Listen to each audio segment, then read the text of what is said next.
নমস্কার বন্ধুরা, নীলগোপাল একাডেমির পক্ষ থেকে আপনাদের স্বাগত জানাই। আরও একটি গুরুত্বপূর্ণ আপডেট নিয়ে আমি আপনাদের সামনে হাজির হয়েছি। বন্ধুরা, আজকের ভিডিওতে লিনাক্স সিস্টেম সফটওয়্যারের একটি গুরুত্বপূর্ণ কাজ আমি আপনাদের দেখাবো।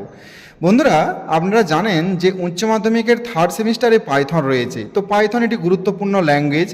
তো পাইথনে কাজ করতে গেলে বেসিক্যালি উইন্ডোজ সিস্টেম সফটওয়্যারের প্রয়োজন। কিন্তু বন্ধুরা, এই লিনাক্স সিস্টেম সফটওয়্যারেও কিন্তু পাইথনের কাজ করানো যায়।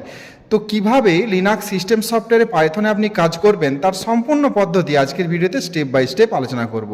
বন্ধুরা, আপনারা জানেন যে লিনাক্স সিস্টেম সফটওয়্যারে দুটো মোড থাকে, একটা হচ্ছে স্ক্রিম মোড, একটা হচ্ছে ইন্টারেক্টিভ মোড। তো বন্ধুরা, লিনাক্স সিস্টেম সফটওয়্যার কিন্তু স্ক্রিম মোডটা হবে না, কিন্তু ইন্টারেক্টিভ মোডটা হবে। ইন্টারেক্টিভ মোডে কিন্তু খুব সুন্দরভাবে আপনি কাজ করতে পারবেন। তো আপনারা জানেন যে ইন্টারেক্টিভ মোড হলো যারা প্রথম পাইথনটা শিখছে তাদের জন্য। যদি কিছু ভুল হয় কোনো অসুবিধা নেই, পরে কাজ করে যাবে, সেভ করার কোনো প্রয়োজনীয়তা নেই। ইন্টারেক্টিভ মোডে কিন্তু আপনি সেভ করতে পারবেন না, শুধু কাজটা করতে পারবেন। তবে হ্যাঁ, এখানে একটা জিনিস মনে রাখতে হবে, সেটা হলো ইন্টারেক্টিভ মোডে একবার কোনো সূত্র ইনপুট করে এন্টার দিয়ে নিচে নেমে গেলে সেটা কিন্তু আর ব্যাক পেজ দিয়ে কোনোভাবেই সেটাকে মোছা যাবে না, কোনো এখানে ব্যাক পেজ দেওয়া যাবে না। তো বন্ধুরা, চলুন যে কীভাবে ইন্টারেক্টিভ মোডে আপনি পাইথনে কাজ করবেন পুরো একদম স্টেপ বাই স্টেপ আমি আপনাদের দেখাচ্ছি। সো বন্ধুরা, ভিডিওটি শুরু থেকে শেষ পর্যন্ত স্কিপ না করে অবশ্যই দেখবেন। আর ভিডিওটি শুরু করার আগে আপনাদের ছোট্ট একটি রিকোয়েস্ট, আপনি যদি আমার চ্যানেল নতুন এসে থাকেন তাহলে অবশ্যই চ্যানেল সাবস্ক্রাইব করুন ও পাশে দেওয়া বেল আইকনে ক্লিক করতে ভুলবেন না পরবর্তী নতুন ভিডিও নোটিফিকেশন পেতে। চলুন বন্ধুরা, ভিডিওটি শুরু করা যাক। বন্ধুরা, প্রথমেই আপনি লিনাক্স সিস্টেম সফটওয়্যার আপনার কম্পিউটারে ওপেন করে নেবেন। ওপেন করে নেওয়ার পর আমি একদম প্রথম থেকে আপনাদের দেখাচ্ছি, একদম অ্যাপ্লিকেশনে চলে যাবেন।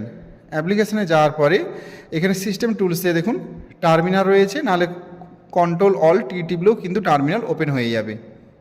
এই যে দেখুন টার্মিনাল ওপেন হয়ে গেছে। এরপর এখানে একটা কমেন্ট লিখবেন আপনি। তো এখানে লিখবেন পাইথন, শুধু জাস্ট পাইথন বলে লিখবেন, দিয়ে এন্টার কি প্রেস করবেন। তবে হ্যাঁ, একটা কথা মনে রাখবেন, যেগুলো নতুন সফটওয়্যার আপনি ইনস্টল করেছেন, নতুন যে সফটওয়্যারটা 2022 সালে যে নতুন লিনাক্সের সফটওয়্যারটা আপনাদের প্রোভাইড করেছে, সেই যে সফটওয়্যারটা আপনারা যদি কোনো কম্পিউটার ইনস্টল করে থাকেন তাহলে লিখবেন পাইথন 3। শুধু পাইথন লিখলে কিন্তু এটা আসবে না, পাইথন 3 লিখতে হবে। এই যে দেখুন শুধু পাইথন লিখে এটা এন্টার মেরে দিয়েছি, ব্যাস দেখুন এখানে 3টা ডট, এই যে 3টা গ্রেটার দেন চিহ্ন এসে গেছে, অর্থাৎ পাইথন আপনার রেডি। এবার আপনি পাইথনে কাজ করতে পারেন। তো পাইথনে চলুন, প্রথমে যে কাজটা আমি আপনাদের দেখাচ্ছি, একটা ওয়ার্ড টাইপ করে দেখাচ্ছি, প্রিন্ট। প্রথমে আমি একদম আউটপুটে চলে যাচ্ছি, PRINT, প্রিন্ট দিয়ে জাস্ট ফার্স্ট ব্র্যাকেটের প্রথম বন্ধনী দিলাম, দিয়ে ডবল কোটেশনের মধ্যে লিখলাম hello world, HELLO, hello world, WORLD, hello world দিয়ে ডবল কোটেশন দিলাম, প্রথম বন্ধনী শেষ করলাম আর এন্টার কি প্রেস করলাম। এই যে দেখুন সঙ্গে সঙ্গে আউটপুট দেখাচ্ছে হ্যালো ওয়ার্ল্ড। এবার আমি আপনাদের পাইথন অপারেটরের কাজ দেখাবো। অপারেটর বিভিন্ন রকমের রয়েছে, তার মধ্যে গুরুত্বপূর্ণ অপারেটর হলো বাইনারি অপারেটর। তো প্রথমে আমি আপনাদের বাইনারি অপারেটরের কাজ দেখাবো। A সমান 12, B সমান 6, C সমান A প্লাস B, প্রিন্ট। এবার আমরা সি এর ফলাফলটা দেখে নেব। ব্যাস দেখুন এখানে 12 আর 6 যোগ হয়ে বসে গেছে। তো এরপর আমরা যদি এটাকে বিয়োগ করতে চাই সেক্ষেত্রে কি করব, আর A সমান 12 আর B সমান 6 এরকম লেখার দরকার নেই, একবার লিখলেই হবে। C সমান A মাইনাস B, প্রিন্ট বন্ধনীর মধ্যে C।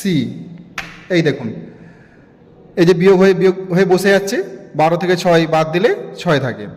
তো এরপরে যদি গুণ করি, C সমান A গুণিত B বা A ইন্টু B, প্রিন্ট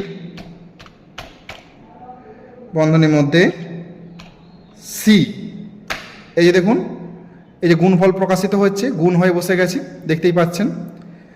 এরপরে যদি আমরা ভাগ করি তাহলে লিখব C সমান A। বন্ধুরা, এখানে ভাজিত চিহ্নের জন্য আপনি স্ল্যাশ ইউজ করবেন, ব্যাক স্ল্যাশ দেওয়ার পরে এন্টার, প্রিন্ট C। দেখুন এই যে ভাগফল প্রকাশিত হচ্ছে 2, 6 দুগুণে 12, 2 ভাগফল প্রকাশিত হচ্ছে। তো এরপরে আমরা চলে যাব পরবর্তী পাওয়ারে চলে যাব। সি সমান এ, দুটো গুণিত চিহ্ন দিলে পাওয়ার হয়ে যাবে বি, প্রিন্ট দিলাম বন্ধনীর মধ্যে সি। দেখুন মানে 12 পাওয়ার 6 মানে 6 বার, 12 into 12 into 12 into 12 into 12 into 12 মানে 6 বার 12কে গুণ করে যা হবে সেটা কিন্তু এখানে প্রদর্শিত হচ্ছে।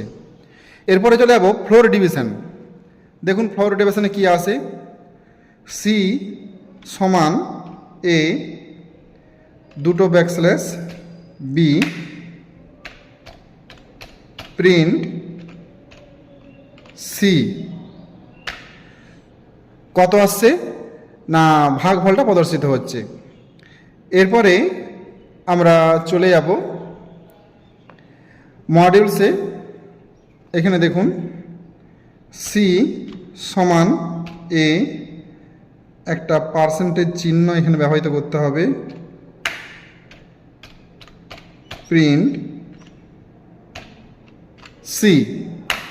দেখুন এখানে শুধুমাত্র ভাগশেষ আসবে, ভাগফল নয়, শুধু অনলি ভাগশেষ।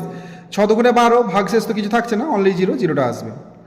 এরপরে আমরা বন্ধুরা এটা বাইনারি অপারেটর কাজ দেখালাম, বাইনারি অপারেটর আরও কাজ আছে। এরপরে আমরা চলে যাব রিলেশনাল অপারেটরে। দেখুন রিলেশনাল অপারেটর কাজ আমি কিছু দেখাচ্ছি আপনাদের, যেমন ধরুন ইকুয়াল টু এর কাজটা দেখাচ্ছি।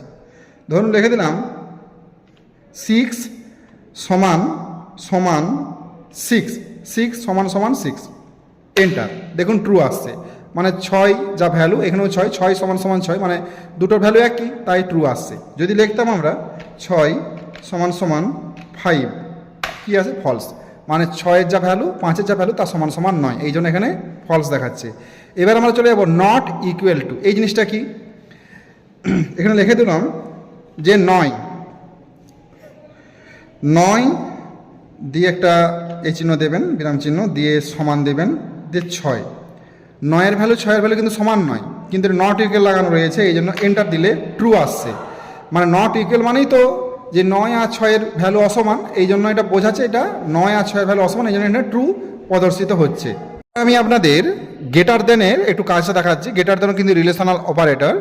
যেমন ধরুন এ হিট গেটার দেন 5, এন্টার, দেখুন ট্রু আসছে। তো যদি আমি এটা দিতাম যে এ হিট গেটার দেন 12, এন্টার, দেখুন ফলস আসছে। এরপরে আপনাদের দেখাবো গেটার দেন অর ইকুয়াল টু। এই জিনিসটা কি, ধরুন আমি লিখলাম এ হিট দিয়ে লিখলাম আমি গেটার দেন সমান 6 লিখলাম, এন্টার দিলাম, দেখুন ট্রু আসছে। কেন বলুন তো, কারণ 6-এর থেকে 8 বড়। সমান না হলেও দুটো শর্ত আছে, হয় বড় হতে হবে না হলে সমান হতে হবে, তো সমান নয় বড়, এই জন্য এখানে ট্রু প্রদর্শিত হচ্ছে। তো বন্ধুরা এগুলো প্রাথমিক পার্ট। আমি আপনাদের পাইথনে আরও অনেক কিছু জিনিস রয়েছে, ধীরে ধীরে সব কিছু শেখাবো।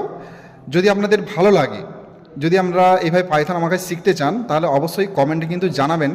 যদি কমেন্টে জানান তাহলে পরবর্তী ভিডিও নিয়ে আসবো, আরও নতুন নতুন বিষয় পাইথনের আমি আপনাদের দেখাবো। সো বন্ধুরা আজ এই পর্যন্তই, দেখা হয় পরবর্তী নতুন কোনো ভিডিওতে নতুন কোনো টপিক নিয়ে। ততক্ষণ আমরা প্রত্যেকে ভালো থাকুন, সুস্থ থাকুন, বেস্ট অফ লাক।